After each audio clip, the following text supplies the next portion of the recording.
निवडणुकीमध्ये मनोज जरांगे फॅक्टरसोबतच मुस्लिम बांधवांची भूमिका देखील अत्यंत महत्त्वाची होती, त्याचबरोबर दलित बांधवांची देखील भूमिका महत्त्वाची होती। आणि विधानसभा निवडणुकीच्या तोंडावरती मनोज जरांगे पाटील यांनी मुस्लिम, दलित आणि मराठा अशी एकत्रित मोठ बांधायचा प्रयत्न देखील केला होता, मात्र त्यांनी राजकीय भूमिका स्पष्ट केली नाही। आणि त्यानंतर नेमकं मराठा समाजाची काय भूमिका, मुस्लिम समाजाची काय भूमिका या संदर्भामध्ये मोठी चर्चा केली जाते। तर नेमका बीड जिल्हा असेल, मराठवाड्यातला जो मुस्लिम समुदाय आहे तो कशा पद्धतीने निर्णय घेणार, त्यांना काय वाटतंय, एकंदरीतच आता या विधानसभा निवडणुकीत त्यांची काय भूमिका असणार आहे हे देखील महत्त्वाचं आहे। कारण ज्या पद्धतीने लोकसभा निवडणुकीमध्ये परिणाम आले होते, विधानसभा निवडणुकीमध्ये मुस्लिम, मराठा त्याचबरोबर दलितांची भूमिका काय आणि यातून काय परिणाम बाहेर येणार आपण विचारणार आहोत। नेमकं काय सांगाल, लोकसभा निवडणुकीत मुस्लिम समुदायाचा जी भूमिका होती ती सुद्धा अत्यंत महत्त्वाची होती। विशेष म्हणजे जरांगे पाटलांनी एकत्रित मोठ बांधायचा प्रयत्न केला होता, या सगळ्यामध्ये तुम्ही सहभागी होता। नेमकं काय घडलं आणि आता कशी भूमिका असणार आहे? आपलं म्हणणं आहे की जरांगे पाटलांनी त्या तिन्ही समाजाचे मोठ बांधण्याचा प्रयत्न केला नाही, मोठ बांधलेली आहे। आणि आज आम्ही सामाजिक चळवळीमध्ये मराठा योद्धा मनोजदादा जरांगे यांच्या खांद्याला खांदा लावून मराठा, मुस्लिम आणि दलित लढण्यासाठी सज्ज झाला आहे। आणि राजकीय भूमिका मांडत असताना काही अडचणी झाल्या असतील, काय विषय घडले असतील, पण तो आपल्यासाठी महत्त्वाचा विषय नाही। कारण जो मनोजदादाने जो निर्णय घेतलेला आहे तो योग्य निर्णय आहे। आणि कुठल्याही निर्णयाला आम्ही पूर्वी म्हणलेलो आहोत आणि आज मी म्हणतो की आम्ही कुठल्याही निर्णयाला मनोजदादाच्या भूमिकेशी आम्ही बांधील आहोत। आणि जी आज सरकार ज्या पद्धतीनं पक्षपातीपणाचं राजकारण या देशामध्ये, महाराष्ट्रामध्ये होत आहे आणि ज्या पद्धतीने असंवैज्ञानिक पद्धतीनं या ठिकाणी होत आहे, तर आम्ही या महाराष्ट्राला शिवछत्रपती महाराजांच्या विचाराचा महाराष्ट्र आणि डॉक्टर बाबासाहेब आंबेडकरांच्या संविधानानं चालणारा महाराष्ट्र घडविण्यासाठी आम्ही तिन्ही जाती एकत्र आलेलो आहोत। ती मोठ आमची कायम आहे आणि लोकसभेपेक्षा सुद्धा मजबूतीनं ही फॅक्टर या ठिकाणी काम करणार आहे। आणि ज्या पद्धतीनं दुसऱ्या समाजाच्या भावना दुखावल्या जातात आणि त्याचं संरक्षण हे सरकार करीत आहे, हे अजिबात लोकांना पटलेलं नाही। म्हणून महाराष्ट्रामधून अशा असंवैज्ञानिकपणे चालणारं सरकार बाजूला काढण्यासाठी आज आम्ही सर्व खांद्याला खांदा लावून एकजुटीनं लढणार आहोत आणि या ठिकाणी संवैज्ञानिक विचाराचं सरकार आणण्यासाठी आम्ही प्रयत्न करणार आहोत। महत्त्वाचं असेल नेमका मनोज जरांगे फॅक्टर, आपण तुम्ही ज्या पद्धतीने म्हणता की त्यांनी एकत्रित मोठ बांधलेले आहे, किती महत्त्वाचा ठरेल आणि परिणामकारकता कशा पद्धतीने असू शकेल आणि लोकांमध्ये आज काय भावना आहेत, जसं की मराठा आरक्षण असेल, त्याचबरोबर इतर जे आरक्षणाचे मुद्दे आहेत, मुस्लिम आरक्षणाचा देखील मुद्दा आहे, या संदर्भामध्ये लोकांमध्ये जनभावना काय आहे आणि जरांगे पाटलांचा जर आदेश आला किंवा त्यांनी भूमिका स्पष्ट केली, त्यांच्या भूमिकेसोबत तुम्ही असणार? 100% कारण मनोजदादा जरांगे पाटील यांनी ज्या पद्धतीने मराठा आरक्षणासाठी लढा दिलेला आहे आणि तो एकमेव योद्धा आहे की जो त्याच्या मराठा समाजाबरोबर मुस्लिम समाजाला सुद्धा 5% आरक्षण भेटलं पाहिजे, दलित समाजाला जो संवैधानिक संरक्षण भेटलं पाहिजे, ह्या मुद्द्याला घेऊन त्यांची लढाई आहे। आणि त्या लढाईमध्ये आम्ही तिन्ही समाज त्यांच्याबरोबर आहोत आणि निश्चितच तुम्हाला लोकसभेपेक्षा सुद्धा चांगले परिणाम या निवडणुकीमध्ये त्या फॅक्टरचे दिसून येतील आणि सगळे लोक ज्याबद्दल ह्या महाराष्ट्रामध्ये बदल घडविल्याशिवाय राहणार नाहीत, अशा पद्धतीची आमची इच्छा आहे आणि आम्ही त्या पद्धतीने वाटचाल करीत आहोत। मात्र लढा किंवा पाडा अशा पद्धतीचा कुठलाही आदेश नाही, मग नेमकं कसं परिवर्तन कसं करणार आणि कुणाच्या माध्यमातून करणार, कुणाला सपोर्ट करून करणार, याचं काय ठरलं गेलं अगोदर आणि नेमकं तशा पद्धतीने कुठल्या सूचना वगैरे आल्यात का? अरे पाडा म्हणजे ज्या लोकांनी ह्या महाराष्ट्रामध्ये जातीमध्ये विभक्तीकरण केलं, लोकांच्या भावना दुखावणारं काम केलं आणि जातीपातीचं राजकारण करून ह्या देशामध्ये सरकार चालवण्याचा प्रयत्न केला आणि ज्यांनी ह्या आरक्षण मुद्द्यावर सगळ्या समाजाला ज्यांनी विरोध केला आणि सगळ्या समाजाला त्या पद्धतीनं त्यांनी वागविलं, अशा असंवैज्ञानिक पद्धतीनं कारभार करणाऱ्या प्रत्येक उमेदवाराचं अवलोकन करून ज्या लोकांनी अशा पद्धतीनं या ठिकाणी वातावरण निर्मित केलं, त्या ठिकाणी त्या लोकांना जनता धडा शिकवल्याशिवाय राहणार नाही। नेमका हा कशा पद्धतीने हा जो पॅटर्न आहे तो कशा पद्धतीने काम करेल आणि एकंदरीत हा काम करत असताना यामध्ये कुठल्या गोष्टी प्रामुख्याने पाहिल्या जातील आणि धक्का कसा दिला जाणार आहे? आता कालच आमचं या ठिकाणी जनविकास परिवर्तन आघाडीच्या माध्यमातून आम्ही केजचं इलेक्शन लढलं। केजची नगरपालिका जनविकास परिवर्तन आघाडीच्या ताब्यात आहे आणि या ठिकाणी आम्ही काल सगळ्या कार्यकर्त्याच्या भावना जाणून घेतल्या। तर कार्यकर्त्यांच्या दलित असेल, मुस्लिम असेल, मराठा असेल किंवा सामान्य मायनर ओबीसी असेल, सगळ्याच्या भावना तीव्र आहेत। याच्यावरून आम्हाला लक्षात आलं की आम्ही लोकांनी सगळ्यांनी मिळून एक मतानं, एक दिलानं या भागातील राष्ट्रवादी शरद पवार गटाचे सामान्य कुटुंबातून आलेले उमेदवार पृथ्वीराज शिवाजीराव साठे यांना पूर्ण बहुमतानं आम्ही पाठिंबा दिलेला आहे। आणि या मतदारसंघामध्ये प्रस्थापिताला पाठिंबा दिला तुम्ही? विस्थापिताला पाठिंबा विस्थापिताला पाठिंबा दिला आहे. कारण प्रस्थापितने 5 वर्षामध्ये ज्या पद्धतीनं दादागिरी केली, ज्या पद्धतीनं असंवैज्ञानिक कामं केली आणि विकासाच्या नावाखाली 2-4 गुत्तेदार झोपून स्वतःचं खळगी भरण्याचं काम केलं, तशा पद्धतीनं जो हा मतदारसंघामध्ये जो दहशतवाद चालू आहे त्याला संपविण्यासाठी आम्ही एक सामान्य व्यक्तीच्या पाठीमागं राहून हा दहशतवाद संपविण्यासाठी आम्ही एक मुख्य ठराव घेतलेला आहे. मनोज जरांगे पाटलांची जी चर्चा होती आणि त्या चर्चेमध्ये जो पहिला मतदारसंघ आला होता तो केज मतदारसंघ होता. या मतदारसंघाची चर्चा देखील केली गेली होती. राखीव मतदारसंघ आहे, मात्र मनोज दादांनी पहिली भूमिका मांडली होती की केज मतदारसंघाच्या वतीमध्ये लढवायचं आहे आपल्याला आणि त्या ठिकाणी उमेदवार द्यायचा आहे. मात्र नंतर जरी थांबला असलं तरी केजवरती विशेष का लक्ष आहे त्यांचं की ज्या पद्धतीनं मनोज दादांनी ज्या पद्धतीनं तिन्ही समाजाची मोड बांधली होती तो फॉर्म्युला ॲक्च्युअली केज मतदारसंघामध्ये आम्ही केज नगरपालिकेच्या नगराध्यक्षा बनसोड मॅडम यांची उमेदवारी त्यांच्याकडे मागितलेली होती आणि ज्या पद्धतीनं या ठिकाणी सामाजिक समीकरण जुळत होती ते त्यांना पूर्णपणे त्यांच्या मताप्रमाणे जुळले होते आणि त्या पद्धतीने रिझल्ट विजय समोर दिसत होता. म्हणून त्यांनी तेवढ्या ताकदीनं केज मतदारसंघ लढण्याचा निर्णय घेतला होता. आता केजमध्ये तुमची भूमिका कशी असणार आहे? केजमध्ये आमची भूमिका हीच आहे की आम्ही तुम्हाला हे सांगितलं की हा जो मतदारसंघ आज विळख्यात आहे, जो अन्यायाच्या म्हणजे ज्या पद्धतीने या ठिकाणी चालू आमदार काम करतात त्यांच्या भूमिकेला, त्यांच्या दडपशाहीला, त्यांच्या दादागिरीला हे सगळं मतदारसंघ कंटाळलेला आहे आणि या ठिकाणी सामान्याचा आवाज म्हणून पृथ्वीराज साठे पुढे आलेले आहेत. म्हणून आम्ही सामान्याचे आवाज आणि 18 पगड जातीला बरोबर घेऊन चालणारा, दलित, मुस्लिम, मराठा आणि ओबीसीला बरोबर घेऊन चालणारा, छत्रपती शिवाजी महाराजांच्या विचारानं चालणारा आणि डॉक्टर बाबासाहेब आंबेडकरच्या संविधानानं चालणाऱ्या उमेदवाराला आम्ही सगळ्यांनी पाठिंबा दिलेला आहे. नेमकं काय तरुणाईमध्ये कशा पद्धतीने विषय आहे आणि नेमकं जरांगे पाटील यांनी जी मोड बांधायचा प्रयत्न केला होता त्याचा खरंच परिणाम होईल आणि कशा पद्धतीने परिणाम होईल? परिणाम होईल ना. आता केजचे माननीय हरुणभाई इनामदार नेमका कसा परिणाम होईल? काय नाही, ज्या पद्धतीने त्यांनी मोड बांधलेली आहे, ज्या पद्धतीनं मोड बांधलेली आहे त्या मोड एकदम मजबूतीनं बांधलेली आहे आणि त्याचा 100% परिणाम होऊन साठे सामान्य मुस्लिम समुदायाचा कशा पद्धतीने मतामध्ये परिणाम होऊ शकतो आणि काय भूमिका असू शकते? मुस्लिम मतदार माननीय हारून इनामदार यांच्या पाठीशी आहे, खंबीरपणे आहे आणि हारून इनामदारनं भूमिका घेतल्यानंतर त्याचा प्रश्नच राहत नाही. आणि जरांगे पाटलांची भूमिका महत्त्वाची. जरांगे पाटलाची भूमिका बी फार महत्त्वाची आहे आणि अजून बी काय जरांगे पाटलाची मोठ बांधलेलीच आहे. पण जरांगे पाटलाचं म्हणणं काय आहे की जी हुकुमशाही चालायला लागली देशामध्ये ही कशी उपटून काढायची आपल्याला, तर आमच्याकडे पर्याय म्हणून पृथ्वीराज साठे साहेबाला आमच्या गटानं पाठिंबा दिला म्हणून तर आमचा विजय नक्कीच पृथ्वीराज साठेचा विजय होणार आहे. आणि जनता त्रस्त झालेली आहे सत्ताधाऱ्यानं, त्यांना सामान्य माणसासकट काय घेणं देणं नाही. म्हणून विस्थापित विरुद्ध प्रस्थापित लढाई चांगली सुरू आहे लढाई आणि पृथ्वीराज साठे दणदणीत विजय होणार, याच्यामध्ये काय तीड मात्र. काय वाटतं तुम्हाला मतदान करताना कुठल्या गोष्टीचा विचार केला जातो? आता कॉमन पीपल म्हणून काय सांगाल, कशा पद्धतीने विचार? मी जामा मस्जिद सदर आहे. आमचे नेते हरुणभाई इनामदार यांनी जी निर्णय घेतला आम्ही त्यांच्या पाठीशी खंबीरपणे मात्र आहे. मनोज जरांगे पाटलांनी देखील भूमिका महत्त्वाची लोकसभेत ठरली होती आणि त्यानंतर परिणाम देखील आले होते. आता विधानसभेत कशी भूमिका महत्त्वाची ठरणार आहे का त्यांनी ज्या पद्धतीने मोड बांधली? तर त्यांनी जी मोड बांधली त्या हिशोबाने त्याच्यापेक्षा जास्त चुरशीनं ही लढत होईल आणि पृथ्वीराज साठे यांना विजय करून देऊ. सामान्य मुस्लिम बांधवांमध्ये काय आता कशा पद्धतीने या मतदानाच्या अनुषंगाने उत्सुकता आहे आणि मतदान करत असताना प्रत्येकाने मतदान तर केलं पाहिजे, कर्तव्य आहे राष्ट्रीय, पण ते कशा पद्धतीने केलं जाणार आहे आणि नेमकं एकंदरीत सरकार असेल, इथलं केंद्रातलं सरकार असेल, राज्यातलं सरकार असेल, त्या संदर्भात काय नेमकं वाटतं मतदारांना? आणि हे सरकार तर जातीवादी आहेच हे साऱ्याला कळालेलं आहे. आणि लोकसभेला जसं आमचे लोक 90% बाहेर निघाले, आता ह्या वेळेस तर 100% लोक बाहेर निघतील. काय करायचं नेमकं मतदान करून? मतदान करून परिवर्तन करायचं. परिवर्तन 100%. हा 100%. नेमकं परिवर्तन करण्यासाठी ठरवलं गेलं सगळं. 100% परिवर्तन होणार. मराठवाड्यात कशा चित्र असेल नेमकं एकंदरीत? मराठवाड्यामध्ये सुद्धा जरांगे फॅक्टरचा खूप परिणाम होणार आहे आणि जे लोक निर्णायक असेल 100% निर्णायक असेल आणि सगळ्या ते दलित, मुस्लिम, ओबीसी आणि मराठाची मोड जी बांधलेली आहे त्याचा परिणाम 100% मराठवाड्यात दिसून येईल. आपण पाहिलं मुस्लिम समुदायाशी, त्याचबरोबर दलित, मुस्लिम आणि मराठा, त्याचबरोबर वंचित जे घटक आहे त्यांची एकत्रित जी मोड बांधलेली आहे त्या मोड बांधलेल्यातून जो मनोज जरांगे पाटील फॅक्टर जो लोकसभा निवडणुकीमध्ये त्यांनी करिश्मा दाखवला होता, त्याच पद्धतीने विधानसभा निवडणुकीत देखील आता मनोज जरांगे फॅक्टर चालणार नाही का नाही अशा पद्धतीची चर्चा केली जात होती.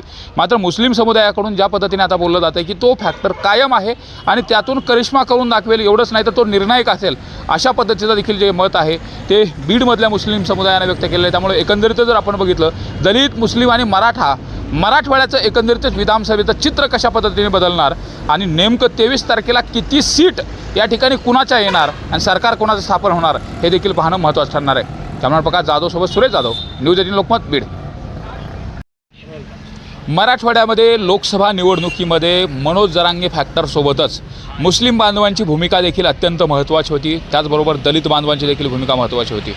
आणि विधानसभा निवडणुकीच्या तोंडावरती मनोज जरांगे पाटील यांनी मुस्लिम, दलित आणि मराठा अशी एकत्रित मोट बांधायचा प्रयत्न देखील केला होता. मात्र त्यांनी राजकीय भूमिका स्पष्ट केली नाही. आणि त्यानंतर नेमकं मराठा समाजाची काय भूमिका, मुस्लिम समाजाची काय भूमिका या संदर्भामध्ये मोठी चर्चा केली जाते.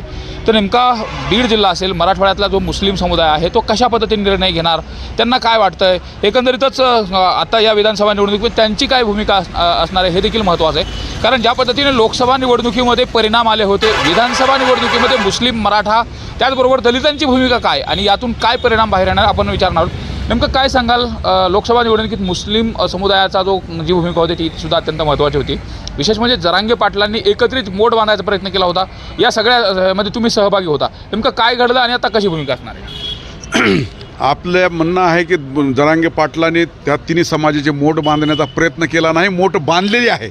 आणि आज आम्ही सामाजिक चळवळीमध्ये मराठा योद्धा मनोज दादा जरांगे यांच्या खांद्याला खांदा लावून मराठा, मुस्लिम आणि दलित लढण्यासाठी सज्ज झाला आहे.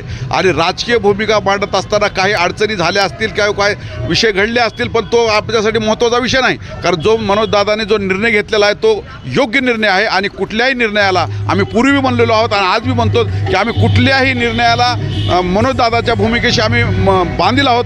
आणि जी आज सरकार ज्या पद्धतीनं पक्षपातीपणाचं राजकारण या देशामध्ये, महाराष्ट्रामध्ये होत आहे आणि ज्या पद्धतीने असंवैज्ञानिक पद्धतीनं या ठिकाणी होत आहे, तर आम्ही या महाराष्ट्राला शिवछत्रपती महाराजांच्या विचाराचा महाराष्ट्र आणि डॉक्टर बाबासाहेब आंबेडकरांच्या संविधानानं चालणारा महाराष्ट्र घडविण्यासाठी आम्ही तिन्ही जाती एकत्र आलेलो आहोत. ती मोठ आमची कायम आहे. आणि लोकसभेपेक्षा सुद्धा मजबूतीनं ही फॅक्टर या ठिकाणी काम करणार आहे. आणि ज्या पद्धतीनं दुसऱ्या समाजाच्या भावना दुखावल्या जातात आणि त्याचं संरक्षण हे सरकार करीत आहे, हे अजिबात लोकांना पटलेलं नाही. म्हणून महाराष्ट्रामधून अशा असंवैज्ञानिकपणे चालणारं सरकार बाजूला काढण्यासाठी आज आम्ही सर्व खांद्याला खांदा लावून एकजुटीनं लढणार आहोत. आणि या ठिकाणी संवैज्ञानिक विचाराचं सरकार आणण्यासाठी आम्ही प्रयत्न किती करणार. महत्त्वाचा असेल नेमका मनोज जरांगे फॅक्टर, तुम्ही ज्या पद्धतीने म्हणता की त्यांनी एकत्रित मोड बांधलेले आहे, किती महत्त्वाचा ठरेल आणि परिणामकारकता कशा पद्धतीने असू शकेल आणि लोकांमध्ये आज काय भावना आहेत, जसं की मराठा आरक्षण असेल, त्याचबरोबर इतर जे आरक्षणाचे मुद्दे आहेत, मुस्लिम आरक्षणाचा देखील मुद्दा आहे, या संदर्भामध्ये लोकांमध्ये जनभावना काय आहे आणि जरांगे पाटलांचा जर आदेश आला किंवा त्यांनी भूमिका स्पष्ट केली, त्यांच्या भूमिकेसोबत तुम्ही असणार? 100% कारण मनोजदादा जरांगे पाटील यांनी ज्या पद्धतीने मराठा आरक्षणासाठी लढा दिलेला आहे आणि तो एकमेव योद्धा आहे की जो त्याच्या मराठा समाजाबरोबर मुस्लिम समाजाला सुद्धा 5% आरक्षण भेटलं पाहिजे, दलित समाजाला जो संवैधानिक संरक्षण भेटलं पाहिजे, ह्या मुद्द्याला घेऊन त्यांची लढाई आहे. आणि त्या लढाईमध्ये आम्ही तिन्ही समाज त्यांच्याबरोबर आहोत. आणि निश्चितच तुम्हाला लोकसभेपेक्षा सुद्धा चांगले परिणाम या निवडणुकीमध्ये त्या फॅक्टरचे दिसून येतील. आणि सगळे लोक ज्याबद्दल ह्या महाराष्ट्रामध्ये बदल घडविल्याशिवाय राहणार नाहीत, अशा पद्धतीची आमची इच्छा आहे आणि आम्ही त्या पद्धतीने वाटचाल करीत आहोत. मात्र लढा किंवा पाडा अशा पद्धतीचा कुठलाही आदेश नाही. मग नेमकं कसं परिवर्तन कसं करणार आणि कुणाच्या माध्यमातून करणार, कुणाला सपोर्ट करून करणार, याचं काय ठरलं गेलं अगोदर आणि नेमकं तशा पद्धतीने कुठल्या सूचना वगैरे आल्यात का? अरे पाडा म्हणजे ज्या लोकांनी ह्या महाराष्ट्रामध्ये जातीमध्ये विभक्तीकरण केलं, लोकांच्या भावना दुखावणारं काम केलं आणि जातीपातीचं राजकारण करून ह्या देशामध्ये सरकार चालवण्याचा प्रयत्न केला आणि ज्यांनी ह्या आरक्षण मुद्द्यावर सगळ्या समाजाला ज्यांनी विरोध केला आणि सगळ्या समाजाला त्या पद्धतीनं त्यांनी वागविलं, अशा असंवैज्ञानिक पद्धतीनं कारभार करणाऱ्या प्रत्येक उमेदवाराचं अवलोकन करून ज्या लोकांनी अशा पद्धतीनं या ठिकाणी वातावरण निर्मित केलं, त्या ठिकाणी त्या लोकांना जनता धडा शिकवल्याशिवाय राहणार नाही. नेमकं हा कशा पद्धतीने हा जो पॅटर्न आहे तो कशा पद्धतीने काम करेल आणि एकंदरीत हा काम करत असताना यामध्ये कुठल्या गोष्टी प्रामुख्याने पाहिल्या जातील आणि धक्का कसा दिला जाणार आहे? आता कालच आमचं या ठिकाणी जनविकास परिवर्तन आघाडीच्या माध्यमातून आम्ही केजचं इलेक्शन लढलं. केजची नगरपालिका जनविकास परिवर्तन आघाडीच्या ताब्यात आहे आणि या ठिकाणी आम्ही काल सगळ्या कार्यकर्त्याच्या भावना जाणून घेतल्या. तर कार्यकर्त्यांच्या दलित असेल, मुस्लिम असेल, मराठा असेल किंवा सामान्य मायनर ओबीसी असेल, सगळ्याच्या भावना तीव्र आहेत. याच्यावरून आम्हाला लक्षात आलं की आम्ही लोकांनी सगळ्यांनी मिळून एक मतानं एक दिलानं या भागातील राष्ट्रवादी शरद पवार गटाचे सामान्य कुटुंबातून आलेले उमेदवार पृथ्वीराज शिवाजीराव साठे यांना पूर्ण बहुमतानं आम्ही पाठिंबा दिलेला आहे. आणि या मतदारसंघामध्ये प्रस्थापिताला पाठिंबा दिला तुम्ही? विस्थापिताला पाठिंबा विस्थापिताला पाठिंबा दिला आहे. कारण प्रस्थापितने 5 वर्षामध्ये ज्या पद्धतीनं दादागिरी केली, ज्या पद्धतीनं असंवैज्ञानिक कामं केली आणि विकासाच्या नावाखाली 2-4 गुत्तेदार झोपून स्वतःचं खळगी भरण्याचं काम केलं, तशा पद्धतीनं जो हा मतदारसंघामध्ये जो दहशतवाद चालू आहे त्याला संपविण्यासाठी आम्ही एक सामान्य व्यक्तीच्या पाठीमागं राहून हा दहशतवाद संपविण्यासाठी आम्ही एक मुख्य ठराव घेतलेला आहे. मनोज जरांगे पाटलांची जी चर्चा होती आणि त्या चर्चेमध्ये जो पहिला मतदारसंघ आला होता तो केज मतदारसंघ होता. या मतदारसंघाची चर्चा देखील केली गेली होती. राखीव मतदारसंघ आहे, मात्र मनोज दादांनी पहिली भूमिका मांडली होती की केज मतदारसंघाच्या वतीमध्ये लढवायचं आहे आपल्याला आणि त्या ठिकाणी उमेदवार द्यायचा आहे. मात्र नंतर जरी थांबला असलं तरी केजवरती विशेष का लक्ष आहे त्यांचं? की ज्या पद्धतीनं मनोज दादांनी ज्या पद्धतीनं तिन्ही समाजाची मोड बांधली होती तो फॉर्म्युला ॲक्च्युअली केज मतदारसंघामध्ये आम्ही केज नगरपालिकेच्या नगराध्यक्षा बनसोड मॅडम यांची उमेदवारी त्यांच्याकडे मागितलेली होती आणि ज्या पद्धतीनं या ठिकाणी सामाजिक समीकरण जुळत होती ते त्यांना पूर्णपणे त्यांच्या मताप्रमाणे जुळले होते आणि त्या पद्धतीने रिझल्ट विजय समोर दिसत होता. म्हणून त्यांनी तेवढ्या ताकदीनं केज मतदारसंघ लढण्याचा निर्णय घेतला होता. आता केजमध्ये तुमची भूमिका कशी असणार आहे? केजमध्ये आमची भूमिका हीच आहे की आम्ही तुम्हाला हे सांगितलं की हा जो मतदारसंघ आज विळख्यात आहे, जो अन्यायाच्या म्हणजे ज्या पद्धतीने या ठिकाणी चालू आमदार काम करतात त्यांच्या भूमिकेला, त्यांच्या दडपशाहीला, त्यांच्या दादागिरीला हे सगळं मतदारसंघ कंटाळलेला आहे आणि या ठिकाणी सामान्याचा आवाज म्हणून पृथ्वीराज साठे पुढे आलेले आहेत. म्हणून आम्ही सामान्याचे आवाज आणि 18 पगड जातीला बरोबर घेऊन चालणारा, दलित, मुस्लिम, मराठा आणि ओबीसीला बरोबर घेऊन चालणारा, छत्रपती शिवाजी महाराजांच्या विचारानं चालणारा आणि डॉक्टर बाबासाहेब आंबेडकरच्या संविधानानं चालणाऱ्या उमेदवाराला आम्ही सगळ्यांनी पाठिंबा दिलेला आहे. नेमकं काय तरुणाईमध्ये कशा पद्धतीने विषय आहे आणि नेमकं जरांगे पाटील यांनी जी मोड बांधायचा प्रयत्न केला होता त्याचा खरंच परिणाम होईल आणि कशा पद्धतीने परिणाम होईल? परिणाम होईल ना. आता केजचे माननीय हरुणभाई इनामदार मला नाही बोलायचं. नेमका कसा परिणाम होईल? काय नाही, ज्या पद्धतीने त्यांनी मोड बांधलेली आहे, ज्या पद्धतीने मोड बांधलेली आहे त्या मोड एकदम मजबूतीनं बांधलेली आहे आणि त्याचा 100% परिणाम होऊन साठे सामान्य मुस्लिम समुदायाचा कशा पद्धतीने मतामध्ये परिणाम होऊ शकतो आणि काय भूमिका असू शकते? मुस्लिम मतदार माननीय हरुण इनामदार यांच्या पाठीशी आहे खंबीरपणे आहे आणि हरुण इनामदारनं भूमिका घेतल्यानंतर त्याचा प्रश्नच राहत नाही. आणि जरांगे पाटलांची भूमिका महत्त्वाची. जरांगे पाटलाची भूमिका बी फार महत्त्वाची आहे आणि अजून बी काय जरांगे पाटलाची मोड बांधलेलीच आहे. पण जरांगे पाटलाचं म्हणणं काय आहे की जी हुकुमशाही चालायला लागली देशामध्ये ही कशी उपटून काढायची आपल्याला. तर आमच्याकडे पर्याय म्हणून पृथ्वीराज साठे साहेबाला आमच्या गटानं पाठिंबा दिला म्हणून तर आमचा विजय नक्कीच पृथ्वीराज साठेचा विजय होणार आहे. आणि जनता त्रस्त झालेली आहे सत्ताधाऱ्यानं, त्यांना सामान्य माणसासकट काही घेणं देणं नाही. म्हणून विस्थापित विरुद्ध प्रस्थापित लढाई चांगली सुरू आहे लढाई आणि पृथ्वीराज साठे दणदणीत विजय होणार, याच्यामध्ये काय तीड मात्र. काय वाटतं तुम्हाला मतदान करताना कुठल्या गोष्टीचा विचार केला जातो? आता कॉमन पीपल म्हणून काय सांगाल, कशा पद्धतीने विचार? मी जामा मस्जिद सदर आहे.